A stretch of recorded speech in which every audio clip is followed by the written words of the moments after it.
Hello and welcome everyone. In front of you is Sir Sheikh Bilal Haq, and in today's session we will be going through the second part of leadership, right? We have gone through the first part that included the leadership and ethics. Now we are moving in more details as to what leadership topic has to tell us all about. So, leadership, as I've told you before, it includes goal, it includes success, it includes contribution, teamwork, motivation, and support.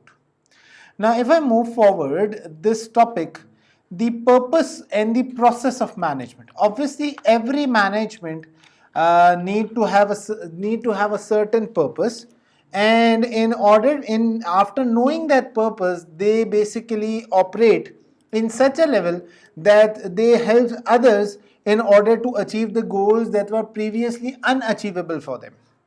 So in previous session, we have discussed that there are certain models and there is certain level of management. Let me make that level of management in which decision making was to be conducted.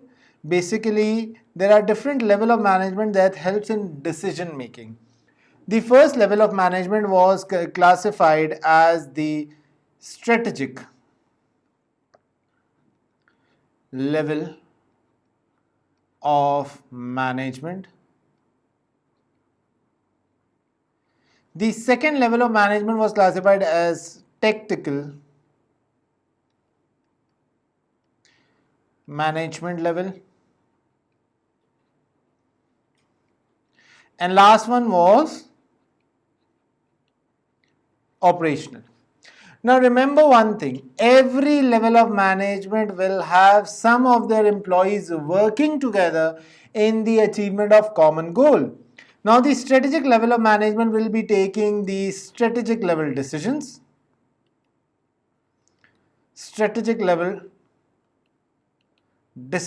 as to what to produce, what new products to launch, where to launch the new product, so on and so forth. The tactical level of management is the link between the strategic level of management and the operational level of management. Basically, the strategical level of management should be classified as the leaders. They are the strategic leaders. And the tactical level of management should be classified as managers, because these managers basically pass on the strategies or the operational level strategies, or the strategies that are being transferred from the strategic level of management to the operational level of management.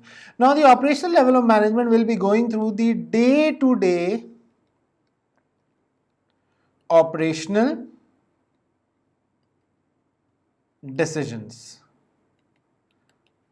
and the strategical level of management will be making these strategies, right? So in between them there are tactical level of management that are managers, and these managers are basically connecting the strategical level of management, and they are passing on the decisions from the strategic level of management to the operational level of management, and ultimately the operational level of management pass on their feedbacks to the strategic level of management, right?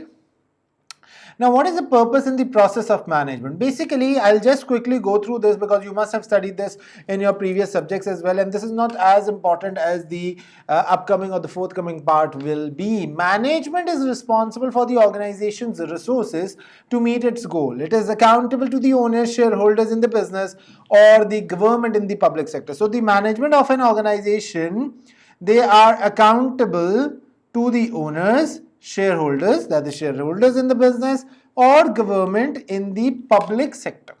Now, managing organization. What do you mean by managing of the organization? Management may be defined most simply as getting the things done. Management is something which may be defined as getting the things done by the people. That is, this definition is being provided by Stewart. So Stewart says that managing the organization or management of the organization is defined as when you get the things done by the management, when you get the things done by the organization, this is management. Now, if I move forward, obviously a majority of us confuse between three different words. That is accountability, authority, and responsibility. Remember, Superman used to say, with more power comes more responsibility. But your Superman who is standing in front of you, I basically change this line or change this dialogue by saying or by adding it up something like, with more powers comes more responsibility, and with more responsibility comes more accountability. Now, if you are held more responsible, then you should be held more accountable as well. If you are held more responsible, then you should be held more accountable as well, because with more power comes more responsibility, and as it says, with more responsibility comes more accountability. So let's move forward. What is the basic level of authority? Organizational authority, the scope and the amount of discretion given to a person to make decisions. What are the amount of decision making capabilities or authorities being provided by the management of the company to an individual, or by the owners of the company to the individuals, by virtue of the position they hold in an organization? The authority and power structure of an organization define two different things.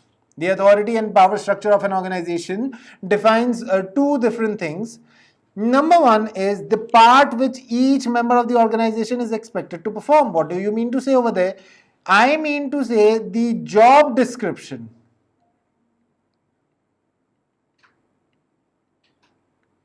I mean to say the job description of an organization and the relationship between the members. What is the relationship between the members? For example, if I am the head of department and there are individuals who are working under me in the capacity of manager and in the capacity of trainee, then my authority is to make managers accountable, and managers' authority is to make their trainees accountable and responsible, and also to delegate them with their task. So the relationship between the members. A person or office authority can come from variety of different sources. Now you are transferring the authority and it may be from different sources. For example, from the supervisors.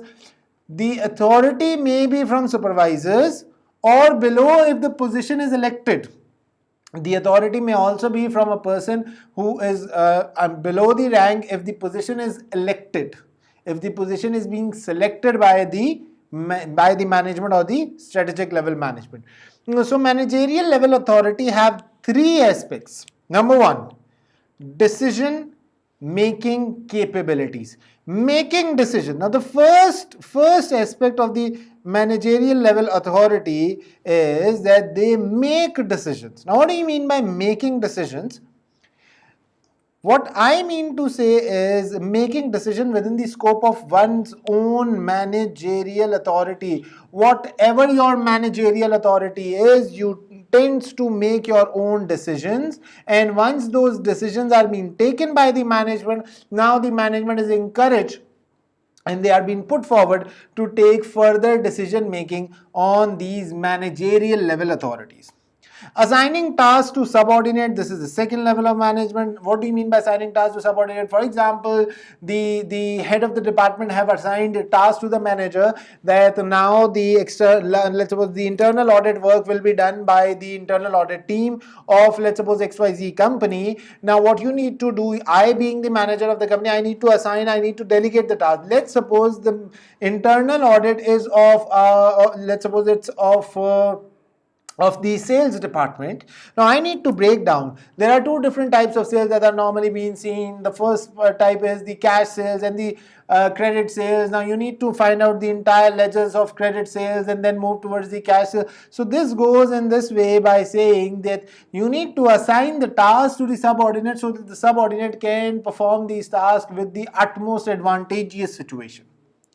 Expecting and requiring satisfactory performance of these tasks by subordinates. Now you need to expect, now you need to perform the satisfactory part of the performance by the subordinate. Now if this part is not being performed satisfactorily, then it is not just the trainee or the operational level staff that is performing these task, the managerial responsibility or ultimate accountability will also fall under the heading of or under the head of the organization management or the upper level authority.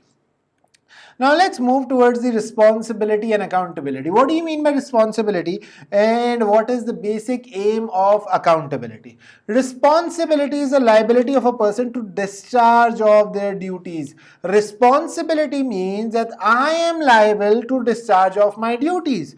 I am responsible to conduct these online classes. I am responsible to answer all the queries that my students are having. I am responsible to conduct some face-to-face online live classes as well, so that at the end of the day you feel more comfortable, and at the end of the day you know that okay, Sir Bilal is fulfilling his responsibilities.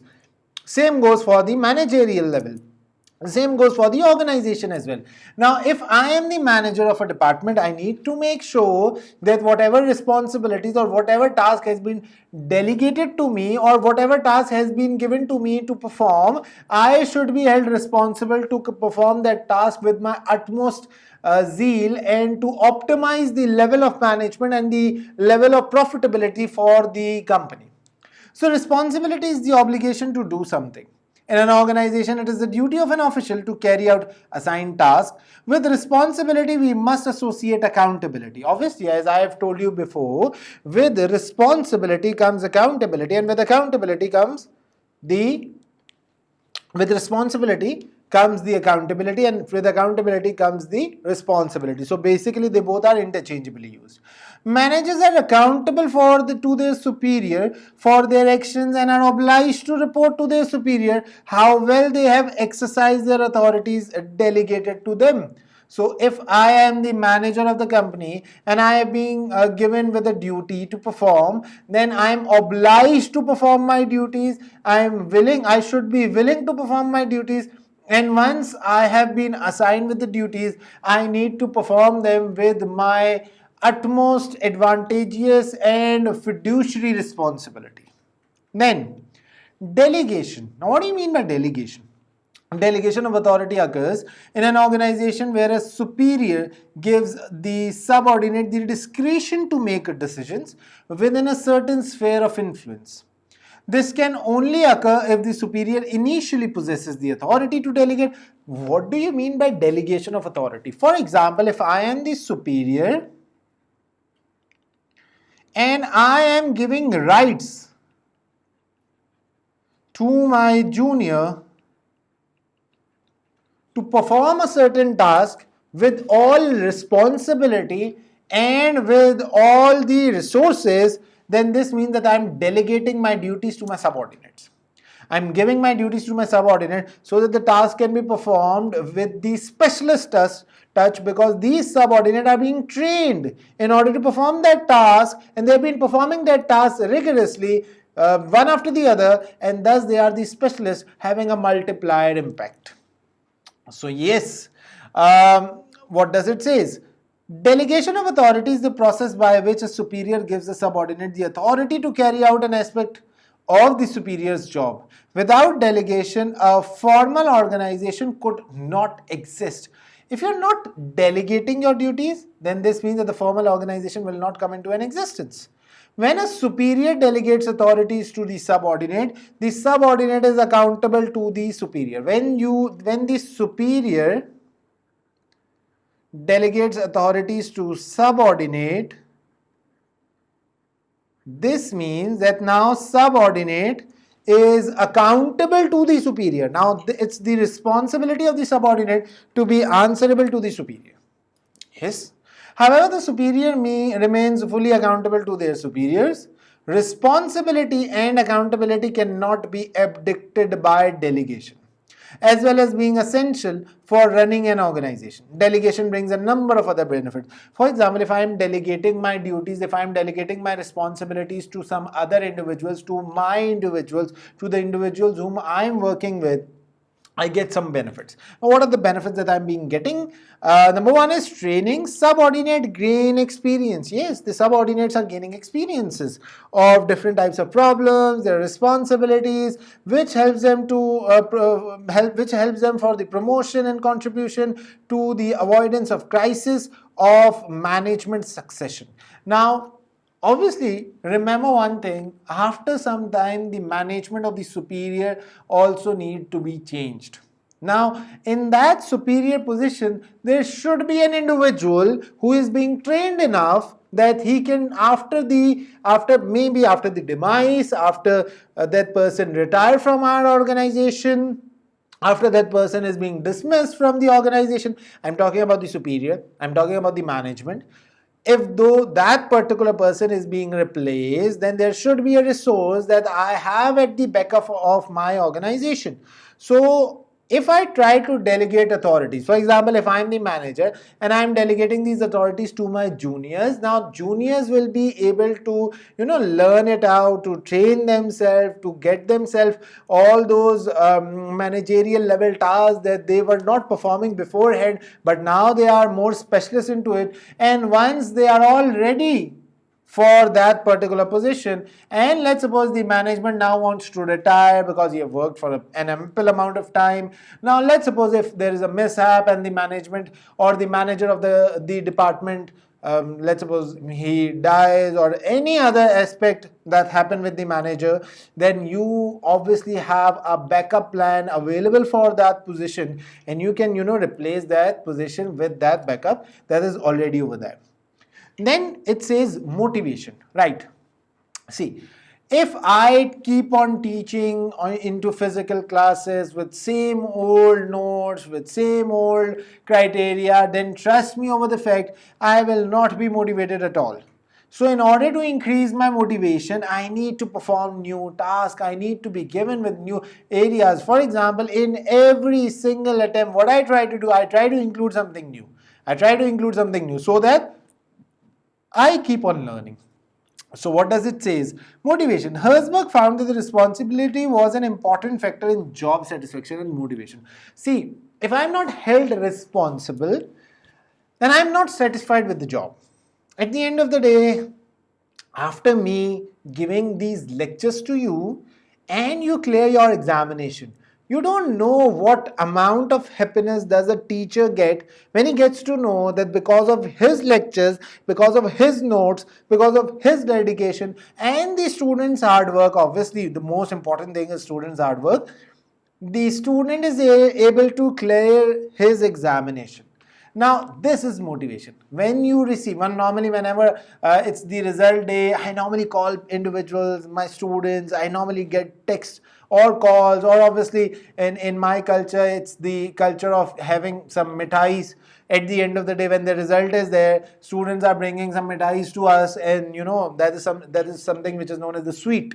And they are giving us these sweets as an element of thanks, as an element of motivation. And trust me, those words by the students, they basically motivate us, because now we are being held responsible. At the end of the day, if we are held responsible, this means that our motivation keeps on increasing. And if our motivation keeps on increasing, this means that I am more satisfied with my job. So with more responsibility comes more satisfaction as well. Then comes the assessment part. What do you mean by assessment part? Subordinate performance in relation to the delegated responsibility can be used as a measure of their need to further training and experience and their readiness for promotion.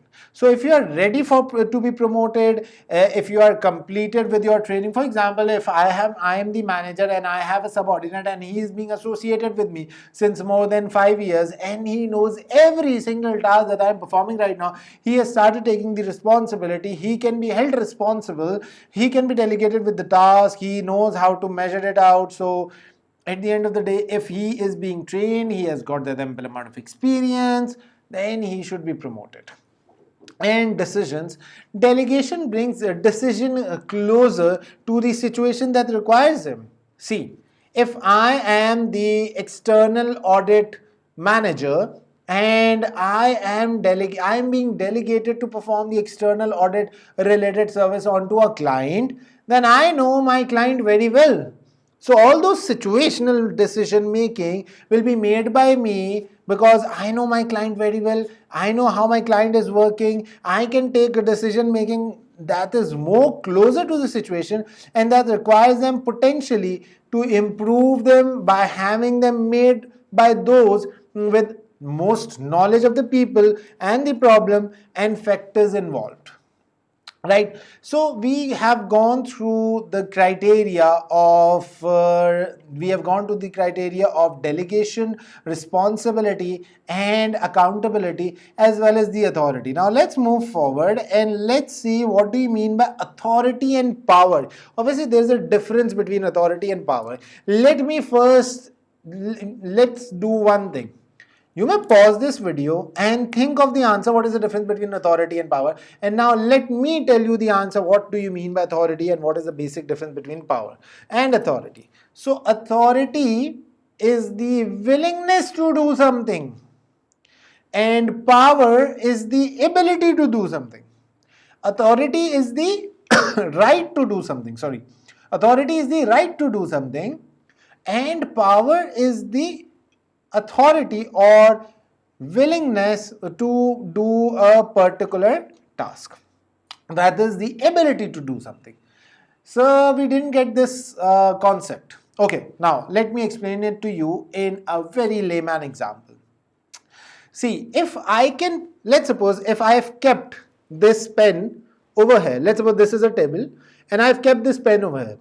If I can pick up this pen by forwarding my hand, I'm picking up this, I hope so this is visible to you all. I'm picking up this pen by forwarding my hand. This is my power. This is my power because power says that power is the ability to do something. I am able to do something.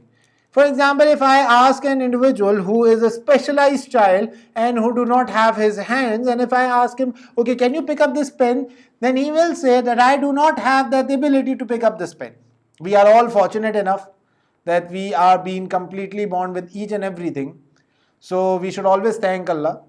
But what I'm trying to explain is that when I talk about power, power is the ability to do something. I have kept this pen onto a table. Let's suppose this is a table and if I can pick it up with my hand, this is power.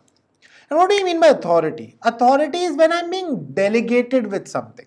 When I'm being delegated with power.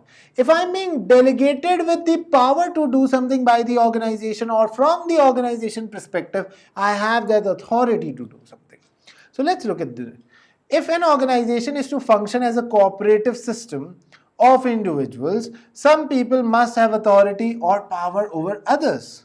Authority and power flow downwards from the formal organization. Authority is the right to do something, as I have explained, in an organization. It is the right of a manager to require a subordinate to do something in order to achieve the goal. For example, if the manager of the company asks his subordinate to perform a particular task, this is authority, right? What do you mean by power? Power is distinct from authority. It's something different from authority, but is often associated with it. While authority is the right to do something, power is the ability. So if I'm able to do something, I'm a powerful man. Why?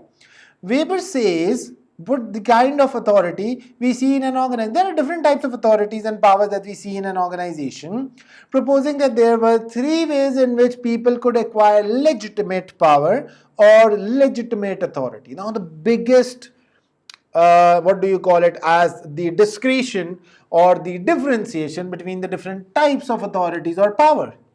And I like the first one.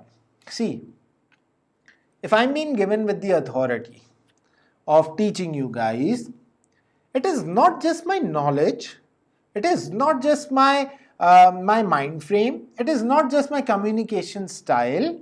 However, there are other things as well that make you stick to your TV screen or your laptop screen when you are watching or viewing my lectures. And what is that?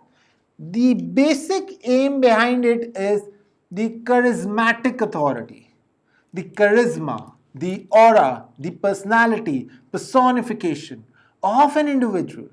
See, it's not just the knowledge. If, for example, I am starting my class when I'm in a very dull, dry, and I'm a lean type of person, I'm having a very sluggish attitude, and if, let's suppose, if I come into your class, in your online class, rather than having that smile, I say, okay, hello and welcome everyone, my name is Bilal, let's start this now, then you won't be motivated to look into my lectures and listen to them. Charismatic power says it's the authority because of personality.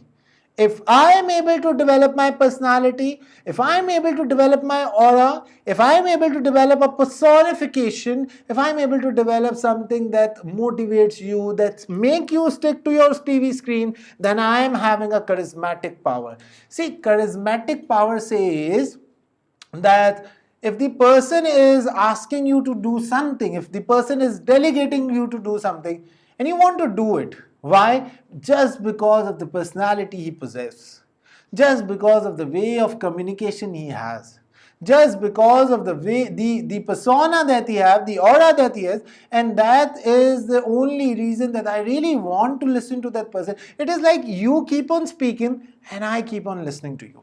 That is basically the charismatic authority or the charisma that arise from the personality of the leader and their ability to inspire devotion through, for example, sincerity, heroism. For example, if I'm the hero of the company and I look like a hero, if normally people relate me to some Hollywood heroes as well, and that is something good. But let's suppose if there is my IT individual sitting behind this, and he was also telling me that I look like an old Hollywood star. So that is a compliment for me as well. But let's suppose if I'm working in an organization and I'm being classified as a heroistic personality, I've done something good for the organization, I've done something in the past that people praise me, I have pushed my organization right from the downwards to, or right from depression or recession to the boom or bust, I have brought an organization out of the dungeon. This means that it is because of my charismatic power, because of my aura, because of my personality, and because of my personification. Right? Moving further, then we have got traditional authority as well. Now, what do you mean by traditional authority? Traditional authority rests on established belief in the importance of immemorial tradition and the status it confers. Traditional authority goes from father to son, from grandfather to father, and then to son. This is also the authority. Traditionally, the authority keeps on moving. For example, traditional authority is not only the genes authority that is being transferred within the organization structure, but it is also like, for example, if I'm the manager and after 10 years, normally the organization norm is that the ultimate person who is right after me, he will be made the next manager. So this keeps on going. Whoever that individual is, whoever that individual at the managerial level or the supervisory level, whoever those individuals are, if I'm the supervisor and the ultimate manager will be made the next supervisor, so this keeps on continuing, this aura, this particular area, this cycle keeps on continuing. Then rational legal authority. Now, what do you mean by rational legal authority? It arises from the working of acceptive normative rules such as found in the organization and democratic government. Rational legal authority is, okay, come on, what we can do is we can have a voting power as to who should be held responsible, as to who should be given the authority. And once the voting power says, this is basically the 49% and 51%. If, let's suppose, 51% says yes, we are going for this decision and we are making that individual as authoritative or responsible. And if 49% says no, okay, then we are turning it down. No means a no. Right? No means no. Now, The following are the types of power from different sources that have been identified in an organization by Hendys and others. So there are different types of powers. I've all combined together into a single set so that you can basically get an idea of what is the basic difference between the powers that are being presented. The first one is the physical power, resource power, coercive power, reward power, position power or legitimate power, expert power, referent power, and negative power. Now let me give you example of every single situation so that I can clarify it to you all. Physical power, this is the power of the superior force. For example, I am a huge, I'm giant, I have got a very good height, I look big. So normally, I can tell you about my younger brother. So he's basically scared of me because I can use my physical power to intimidate him. Same goes for the organization perspective as well. Physical power says that, okay, I can scold you out. I have a very high tonal quality and you are scared of me. And if I'm your manager, I can use this physical power to straighten you up. Then, resource power. This is the control over the resources which are valued by the individual or the group. For example, I am the most resourceful person. I am the tax individual. And every single person of an organization knows my worth because I am the tax consultant that is being hired by the organization in order to facilitate the different resources that are present within the organization. Then we have the coercive power. Now, what do you mean by coercive power? This is based on the fear of punishment. If you are unable to complete this task within the given deadline, you will be given warnings. If you are not able to get sales of around $10,000 within this year, you will be regarded as someone who is not getting the bonus this time. You are being given with the deadline. So these are all the coercive powers. That is the fear of punishment, right? Then we have got reward power. Okay, Mr. Bilal, if you are able to get sales of around $10,000 this year, we will be giving you 2% bonus. If you are able to make sales of around $5,000, we will be giving you 1% bonus, $15,000, 3% bonus. So this keeps on continuing. So what I'm doing is I'm trying to reward the individual. This is one of the most perfect power. This is one of those powers that is commonly used within the organization structures and one of the bestest possible powers that are presented to the organization. This is related to resource power. Senior management may have the power to grant pay increases for subordinates. Position power or legitimate power. If I am the head of the department, I have that position power. It is not because of my specialization, it is not because of my experience, but the seat on which I am sitting, that seat is of the head of the department, and thus I have that position or the legitimate power. This is the power which is associated with a particular job in an organization. It is more or less the same as authority. Expert power, this is the power which is based on the expertise, although it only works if the others acknowledge that expertise. See, I have an expert power that I can teach well, I can communicate you well. If I do not have that power, then you people who are sitting behind these cameras or the individuals who are basically looking at these lectures, you guys would not be spending your 100+ hours onto these lectures. Why? Because you must be thinking, okay, now that this individual is not able to communicate well, so we do not want to have these lectures. So if I am the expert of this session or if I am the expert of this particular subject, I have that expert power. Then we have the referent power. This power lies in the personal qualities of the individuals. For example, if I have got a very good tonal quality, I've got very good way of communication, I speak in a very polite manner, let's suppose my way of speaking, my way of communication is so persuasive that you keeps on getting persuaded with whatever I'm trying to say. Then we have the negative power. Negative power says that this is the use of disruptive attitude and behavior to stop things from happening. For example, I can punish someone, disruptive behaviors. I can if there is strike calls, I can basically intimidate individuals so that they do not go for the strike call and there is no issues in the operational areas of the organization. Now, what do you understand by power centers? The degree of power people exercise and the type of power they are able to exploit differ depending in part on their position in the organization's hierarchy. The effects of personal power vary. The chief executive sorry, the chief executive use the personal power will be more far reaching in the organization as a whole than that of the junior. So obviously the chief executive will have a far reaching power than that of a junior. So power centers comes from three different levels. The senior management, basically this is about triangle model. The senior management, the middle management and the lower management, that is the operational management. Obviously they do not have these powers, but management, that is the senior management and the middle management, they have power to straighten up someone or to help someone in getting the desired objective.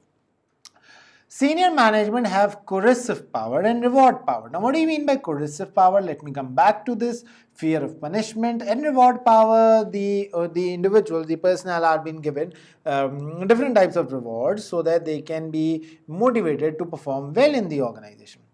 Then comes the middle management. Middle managers have number of power sources. They have some reward power over their subordinate. They may have expert powers and negative powers to delay or subvert decision taken by senior managers. They need legitimate power, hence the need for formal job description, authorization limits and so on. Interest group. What do you mean by interest group? These are particular groups that are working for, that are lobbying for a particular objective, that are combining together for a particular objective. There are also formal interest group, that is group which is perceived to represent the interest of their members. Such group tends to yield greater power in conflict situation than their members as individuals. Example include trade unions and occupational and professional groups. Now we have the departmental power. Every department will exercise their own power. The power exercised by individual department will vary. Some department in the technostructure exercise power by the use of functional authority. Now what do you mean by functional authority? Functional authority basically says that I am being given with a particular function to perform, and within that function I've been given different types of powers, and if I exercise those power I will be made an individual who is not only exercising those power effectively but also utilizing these functional authority for the technostructure and business optimization plans. For instance, by specifying procedures. Other departments are important as they deal with the key strategic contingencies. Now, manager's role in the organization's organizing work. What is a manager role in the organizing work? See, this chapter is no doubt a comprehensive one, but this chapter is never tested individually or whole solely within the SBL examination. So we need to learn this out. We should know the concept, and this chapter will be tested along with ethics or along with strategies or along with any other topic. So managers have key role in work planning, resource allocation and project management. Work planning is the establishment of work methodologies, methods and practices to ensure that the predetermined objectives are effectively met at all levels. Task sequencing or prioritizing is considering tasks in order of importance for achieving objective and meeting deadlines. So you first need to sequence out what is your first we'll go with planning, then we will go with execution, then so on and so forth. So what we are doing is we are trying to sequence out different types of tasks. Then what does it say is scheduling or timetabling task. Which task will be performed by what particular time? Who will be the individuals who are performing this task? How will we be allocating those? For example, if I talk about the external audit task, let's suppose. Now the first thing that we do is we need to know who the client is. Then we go for the work planning. then we go for the internal control checks, then we go for the setting up of materiality levels, then we go with the organization's performance of the asset sides of the company, and then we go as to how much the internal controls are reliable to the company or of the company, and we can basically trust on them. So these are the different timetabling, scheduling and allocation of tasks to different individuals within the appropriate scales. Establishing checks and control to ensure that priority deadlines are being met and work is not failing behind. Routine tasks are achieving their objectives as well. Contingency plan, arrangements for what should be done if changes or problem occurs. For example, computer system failures or industrial action. What should be done? What we will be doing? What should be our course of action once we go on for the changes within the organization? Coordinating the efforts of individuals, integrating plans. We need to coordinate the efforts that are being presented by the individual. We need to integrate these plans, schedules, so that the data and the workflow smoothly from one stage of an operation to another stage of an operation. That is, some jobs, for example, assembly line workers are entirely routine and can be performed by one step at a time. But for most of the people, some kind of ongoing planning and adjustment will be required. If you talk about the production plan, if I'm going with the production plan, I need to make this plan. Okay, now this is the plan that is being assigned to me. This is how I will be going with this plan. This is how I will be going with the overall scenario of this plan. Assessing where resources are most usefully allocated. In broad terms, managers and supervisors have access to the following resources. Normally, managers and supervisors will be having the access to the following resources. That is, the number one is the human resource. Management will be having some staff time, some staff skills, material resources, including raw material resources, including equipment related resources. What is the machine time, office spaces that are available to you all? These are all those resources that are being held by the individual within the organization. Then we have got the financial resources. Obviously, each and every department will be given some budgets. They will be given some financial resources. Within those financial resources, we need to sustain, we need to keep ourselves upgraded. Information, the first three of these are sometimes called as the 4Ms. 4Ms are the manpower, machine capacity, material and money. You have four different resources: manpower, material, machine capacity and money. A manager or supervisor may be responsible for allocating resources between different ways to achieve the same objective. For example, to increase total profit, sell more or cut the cost. Then it says competing areas where total resources are limited. A piece of work will be higher priority in the following cases. If we have got limited resources, then we will be performing a piece of work in the following priority levels. If it has to be completed by a certain time, then we will be completing that work. For example, if we are given with the deadline, then we will be completing that work on a priority basis. If other tasks depends upon it, for example, the polishing task depend upon the production task. So the production need to be done with prioritization. You need to prioritize production in order to finish it out, in order to polish out the things. If other people depends upon it, for example, if I'm asking my sales individuals, or if I'm asking the margin individuals, the margin department, the profitability department, as to how to decide the profitability of the product. So my profitability department will ultimately ask me to give me the cost. And the costing department now need to work on the cost of the product. So the profitability individuals are dependent upon the costing individuals. If it has an important potential consequences or impact. Routine prioritization or routine priorities or regular peak time. For example, tax return can be planned ahead of time and other tasks planned around them. You need to plan out your tax return, because any single delay within the tax return will be penalizing your company, and penalization means loss of goodwill as well, along with the financial resources.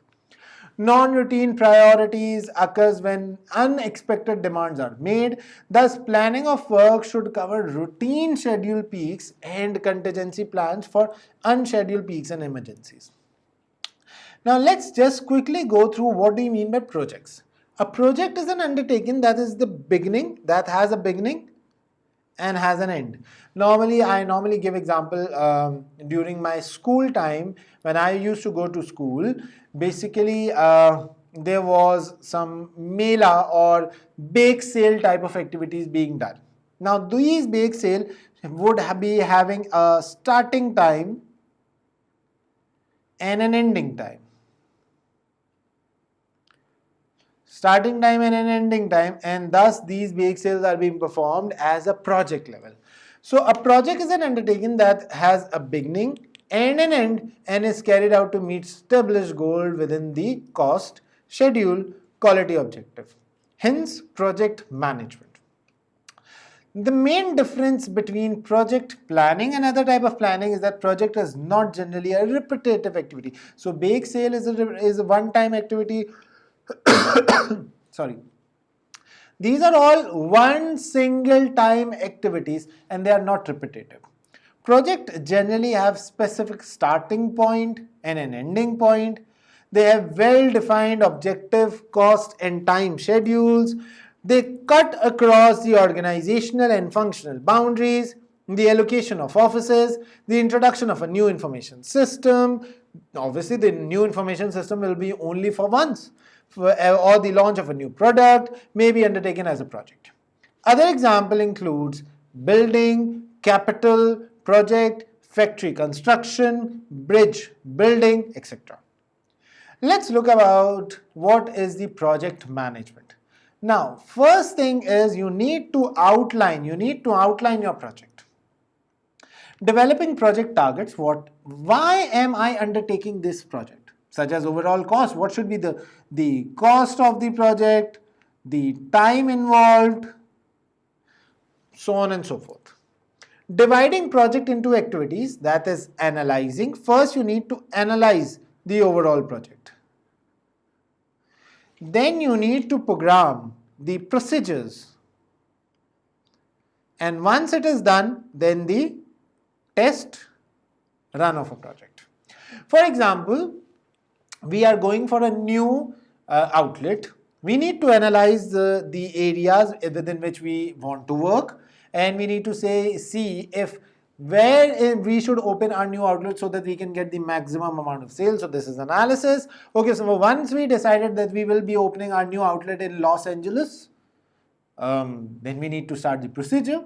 We need to buy a shop, and we can open let's suppose I'm from restaurant industry, so I need to buy a shop and then I can operate within the restaurant industry, within the shop as my restaurant, and then start a test run. For example, offering 50% discount, buy one get one free offer, any other offer, an individual, and take customer service so that I can make my product better than the previous one.